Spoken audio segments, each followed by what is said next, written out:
everyone, and welcome to our Beginner Photography Tips series. In this video, we're going to talk about one of the most important aspects of portrait photography, and that is aperture. Now, if you are new to photography, you might be wondering what aperture is. So simply put, aperture is referring to the opening in your camera's lens that lets light in. The size of that opening is measured in f-stops, and the lower the number, the wider the opening.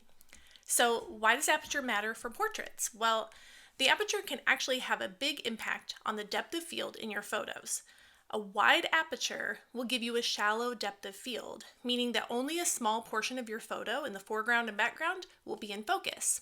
That can be great for portraits if you're looking to blur that background and make your subject stand out. But on the other hand, a narrow aperture or a high f-stop number will give you a deep depth of field, meaning that more of your photo will be in focus. So this can be really useful for landscape photography, for example, where you want everything from the foreground to the background to be nice and sharp.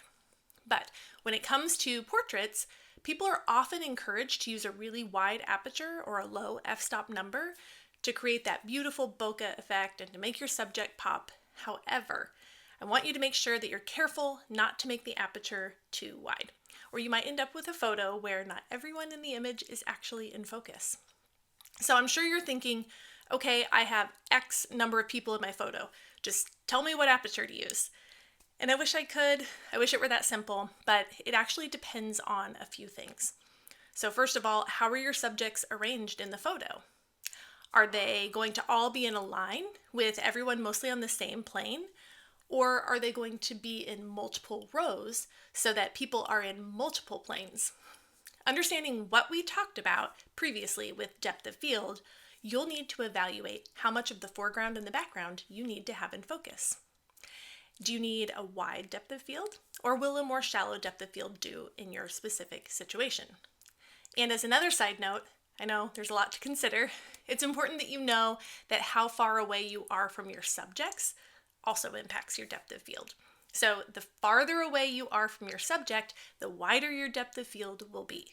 And the closer you are to them, the more shallow your depth of field will be. So this means that you could have your aperture set on, say, 2.5. And if you moved closer to your subject, even without changing that aperture, your depth of field is going to get smaller.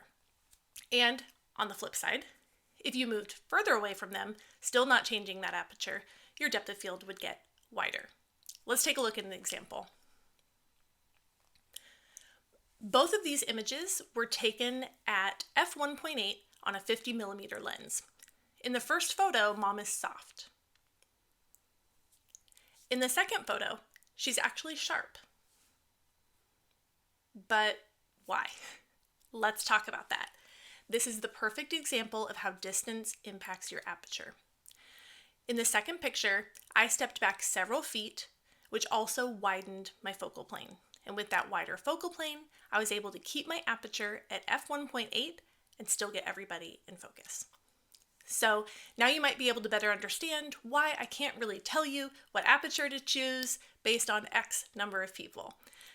But don't panic, because as you get more and more comfortable with the ins and outs of aperture, you will begin to get better and better at estimating what aperture you used and how to arrange your subjects if there is a specific aperture that you're looking to use.